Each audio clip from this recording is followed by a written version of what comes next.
All right, good morning. Thank you for choosing to journey with Judy this morning right here on Lake 96.1. And Christmas is over and... No, that's right. Okay, Dave is correcting me. But for the average person, Christmas is over. But we are journeying with the Magi for the Epiphany. Well, yeah, Dave. So thank you for correcting me. Thank you. But okay, so I don't want to give too much energy to the way Christmas went in the Hehr household. I'm going to save that for next week. But I do want to make mention of something that was just so crazy. And that was when we gave our kids the choice of what they wanted to do on New Year's. You know, they're old enough now where Christmas Eve, where we give them some choices, where before it was like, you're going to do what I say, when I say, because I said. And now we want to have like a little bit of a dialogue about, how do you guys want to spend Christmas Eve? And I love the fact that every one of them said the same thing. We want to go to church and we want to do our family tradition and we don't want to go anywhere else. We don't want anyone else in our space, which kind of sounds a little bit selfish. But the reality is they all voted to be together. Just us. Carter did say that he didn't think he could handle my corny Christmas movie this year because he's 20 and he's like, Mom, I just think I can't handle it. So I'll tell you a little bit about that later. But anyway, so the deal was, as I was looking back on the show I did a year ago at this time, which is obviously going to be something to do with the new year and the new you, and just because that's totally appropriate for us. But what I did is I looked back on last year's show and the year before that, and what I realized is what a terrible place I personally was in, and maybe even as a whole, my family was in a year ago at this time. And I guess I forgot about how awful that was, because God is just doing such profound things right now, not only in my life with my speaking and coaching, but he's doing some crazy stuff in the life of my husband. I mean, my man is trading and he's just absolutely killing it. He's turned into like a new person with purpose and passion that, I mean, my boys were like, who is this new guy? Like we're just digging their dad who's just on fire for the potential that he has. But there is, and then of course there's my daughters who actually are friends and actually love to spend time with each other.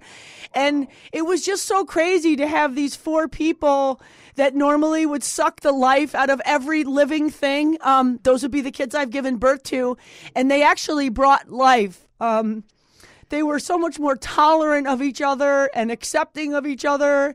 And it was like they were so quick to build each other up and not tear each other down. And it's like, oh my gosh, I'm seeing the fruits of my labor. Not just me, but me and my man, our labor. We labored, and we sowed so many seeds, and they're just starting to grow. And it's just so crazy. And the good news is that it just keeps me going. The bad news is it just makes life miserable for Kennedy and Campbell, because I am staying the course. I am completely engaged, and I want to keep doing. Yes, they're still at home and under my roof, and the boys thought it was kind of rude still that they had to answer to me on where they were going to go for New Year's. I mean, come on, Dave. They're my kids and they're in my house. And so I even gave Carter a little leeway, and I said, dude, if you want to do what it is that you maybe do at college that you're not allowed to do here, like you have to leave the state. And so he so conveniently just crossed the border and went to Chicago, but that was going to be his plan. But Chandler he was not allowed to have that privilege yet, Dave. Carter waited for it, right? So Chandler had to report home at midnight, or at least a little bit after New Year's. So anyway, I'm kind of rambling, but the show will be about that nothing changes when nothing changes. And there's something about us when we set an intention to do something. Okay, so an intention is a message that you give yourself about what it is you're going to do. It's about what you are willing to invest regardless of any, forthcoming test. It's about staying committed and remaining resolved. And at the end of the day, you check problem solved. So let's talk about how we're going to keep our resolutions, why we make them, why we keep them, and what stops us from keeping them. So we're going to do that when we get back. You are journeying with Judy right here on Lake 96.1. All right, so welcome back. So it is a great morning. It's a new morning, and we get to start thinking about, how it is that we want to journey towards the Magi, towards this epiphany in the next upcoming week, and what it is that we're willing to do different today that we weren't willing to do before. And so we want to talk about what it means to set an intention, and that's just being able to commit to something long after the motivation to get committed to it goes away, right? Because that is really exactly what a commitment is. And it's no big secret that so many people make resolutions and so many people don't keep them, right? So it's not the making of the resolution that's difficult, it's the keeping part. So I want to give you a couple statistics. So for those of you who do struggle with this, I want you to feel, encouraged that you are not alone, because only 45% of people make resolutions. 75% of people give up after 1 week.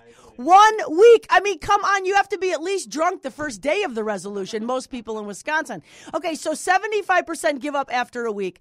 38% can last about a month. But here's the thing that makes me really sad about these statistics is at the end of the day, 97% of our resolutions never get fulfilled. Okay, but so Dave, that just totally speaks to this whole thing about people not being engaged. And so if you can't even make a commitment and keep a commitment, 97% of people are not tapping in to this great, abundant, fulfilled, content life that they not only desire, because they'd be lying if they said they didn't, but they actually deserve it. We deserve to live in a place of complete joy and abundance, because remember, joy is not even conditional. We can have joy in the worst situations. So anyway, back to the resolution thing.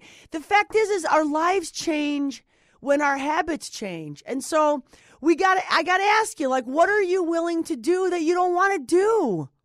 It's not enough just to, some of us just don't even tell our resolutions because it's easier to blow it, I think. Or it almost maybe it sets us up to be able to not be accountable. There's something really great about being accountable, Dave. When you're accountable to somebody, I don't know if it's just a different level of buy-in, but if you told Angela you were working on something and you wanted her to help you, you'd be more likely to stay committed to it, right? Than if it was just a secret that you told yourself. Oh, yeah.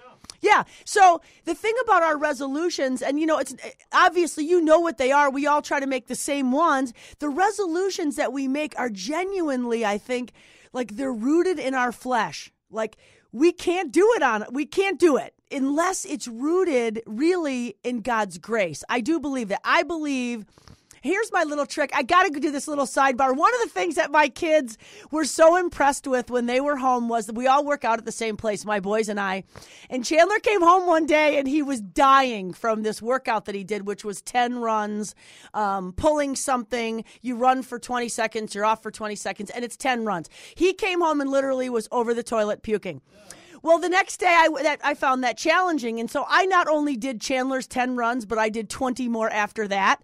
And so, Dave, was that kind of impressive? Chandler came home and he goes, Mom, I can't believe that you did 3 times what I did. Now, this is a 19-year-old Division I athlete, so he kind of gets put through the ringer. This has nothing to do with anything, but, and then Carter said, not only did you do it, Mom, but you beat half of my times. So I don't know, I guess back to the intention thing, I absolutely set this intention to do something, and I think what helped make me do it is that there was somebody standing by me. We can't be trying to do stuff on our own. We absolutely need a sense of community around us, people that we can commit to, we can confess when, and we have confidence that, everything is possible. Yes, when we everything is possible with, for he who believes. I mean, that's our faith. That's the basis of which we do everything. But you can't just do it for a weekday because it takes 21 days to change a habit. Do you know that 21 days to change a habit. So yeah, it is definitely on December 27th, time to start thinking about what it is we want the new year to be looking like, and what kind of resolutions do we want to be making? What kind of resolve do we want to be taking? Okay? Because there's a million reasons why not to, Dave, isn't there? There's a million reasons why not to do I mean, we talked about this, last week, your presence is your present. And what is the one thing that God wants from you? And, I believe this in my heart, that I know God wanted me to commit to speaking. I believe that. I think that that's the one thing that I was unwilling to do. And I'm talking like commit, like put myself out there, network, practice saying over and over again, this is who I am and this is what I do. And I stepped into that new who, and everything is so different. And really, nothing has changed, but everything has changed. And what's changed, Dave, is the way I look at it. Like the things we look at change when we change the way we look at things. And it sounds so simple, and I've said it so many times on this show, but it's absolutely so true. Now, here's the deal about most of us too, though, is that we get so much satisfaction talking about what it is that we're going to do for our resolution. We talk a big game, but we know that on this show, we want to be honest, open, and transparent, and we don't want to just be talking about it. We actually want to be being about it. So let's commit and let's resolve to being the change we want to see, because PDF begins with me. Let's talk about that when we get back. You are journeying with Judy right here on Lake 96.1. And thank you, Greg Kunis, for sponsoring this crazy show. Oh my gosh, Dave, that is one of my favorite songs. That was then, and this is now. We get to say goodbye to the old you now. We got to put the past in the past, box it up like an old photograph. We never, ever have to go back to where we've been. Gosh, I just want to encourage you, if you're going to be looking back to where you were, only look back to see how far you've come. Because if we want to have a new you and a new year, we got to be doing something different. But let's be honest, there's no shortcuts to any place that it's really worth going, right? And if we want to be successful, we need a savior. Fact, Dave, all solutions are spiritual. I absolutely believe that. So if we want to be resolute and we want to be resolved in keeping our resolutions, we got to do the PDF, Dave, and that's perspective, right? We got to have perspective. We got to be optimistic and hopeful. And I think that's the big difference for me and my family last year to this year is I think I was hopeless, and now I am completely hopeful about what it is that God is doing, the work that he's doing in a situation that might even seem confusing or hopeless, Dave. I'm finding some hope in that. I'm believing in the ability to have a bigger and better reality than what it was. And so being optimistic is so much easier because it has so many more benefits, Dave. I mean, I know Dave. Okay, Dave is my guy in here, and Dave is the guy who I think out of everybody in my life always looks at the other the bigger perspective. Really? You do. You are so about the half full. Whenever I say, and go, come on, talk. Well, I want you to clarify when you say looks at the other perspective. To find the silver lining, totally. Or to both. Give the opposite opinion? I would say that different perspective. When I say to Dave, how are you? He'll make a comment, and then he immediately looks at a perspective that someone else might have, making your glass half full all the time. All the time. Because everything in life is relative. I know, my friend, but people aren't like you. Really? Because when you ask, how you doing? I'm good. Well, no, you're not. Right. Maybe you are, maybe you're not. But right. What does that mean? Good for you might not be good for somebody else. Right, so totally true. It's about that perspective. Absolutely. And so we want to be changing our perspective for the new year to get the new you. And you know what? For some of us, it's a who that we never even knew because it's way deeper than places we were ever willing to dig. And, I'd like to say that this is simple, but it's not. Dave, you just said something about finding a silver lining, and that actually is what it says in my notes. So if that is about finding blessings in the curses, it's about knowing that something that seems so mangled can be turned into the most beautiful monument, and that God creates messages out of the messes that we find ourselves in. So it's okay to be questioning, that's kind of normal. The idea is, the goal is to be moving beyond it. We tend to put periods where God clearly has a comma. And we get to say today that this is not how the story is going to end because there's something bigger and there's something better. And so we want to let it go. And we got to change our perspective. So let's do that, okay? And when we're doing that, after we change our perspective, because PFD is up to me, then I better get some discipline, my friends. I know I'm giving a lot of discipline in my life with my kids, but I'm not a disciplined person, Dave. I sabotage myself at every turn. It's kind of a bummer. But discipline, by definition, is a consistent, self-propelled motivation, realizing that no one is going to force you, right? So when it comes to my kids, like I tell them, well, you're in my house, you got to do what I say. But at some point, you got to want to do this for you, okay? So your kid, your wife, your whatever might be a motivator, but it really does require the discipline for those times where we're struggling. Like, does it, Dave, am I running out of time? Am I doing okay? Yeah, about 2 minutes. Oh, I need more than 2 minutes. Okay, so every journey begins with the first step. Do not minimize that, okay? Choices, commitment, and change, they are absolutely required. The choices, it's just about doing the next right thing. The commitment is something you got to do long after the feeling goes away over why you did it. And the change is that nothing changes when nothing changes, because you cannot have this, my friends, without that. Now, Dave is making me go before I tell you that focus. All right, I'm still okay? Okay, so let's be focused. Let's be sharp and purposeful and concentrate on this clear visual intention. Remember what the intention is. It's doing what you say you're going to do because you know that it's going to have a better outcome. So when we center our attention, that can be the complete difference in our failure versus our successes, right? We want to be focused, mindful of the moments, mindful. Okay, so when we're focused, our habits change. And when our habits change, our lives change.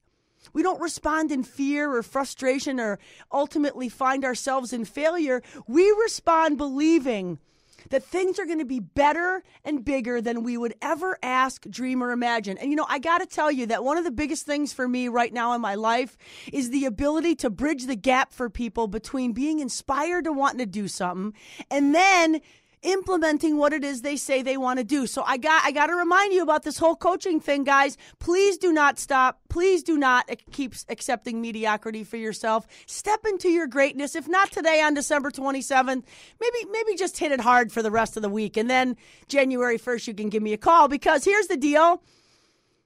I'm convinced that this is something that will benefit you. Dave, I've watched people's lives change when they become accountable and set intentions that they never even thought they could accomplish. So I'm digging that. I'm digging that I can be part of that. I'm looking forward to great things happening with my listeners when it comes to coaching in the new year. So, Dave, now am I out of time? Okay, so PFD, it's up to me. We want to be resolved and resolute with our resolution. So you just got to commit. If you do nothing else this week and this year, commit to him whatever you do. Because with him, you can follow through in what you say, think, and do to make this new year a happy new you. Love it, love it, love it. God bless. Be safe, be happy, and we'll Dave, come on, tell them to tune in next week. Every week, 6:30 a.m. right here, Sunday Morning Journey with Judy, right here on Lake 96.1. Keep it hot. That's honest, open, and transparent. Peace out.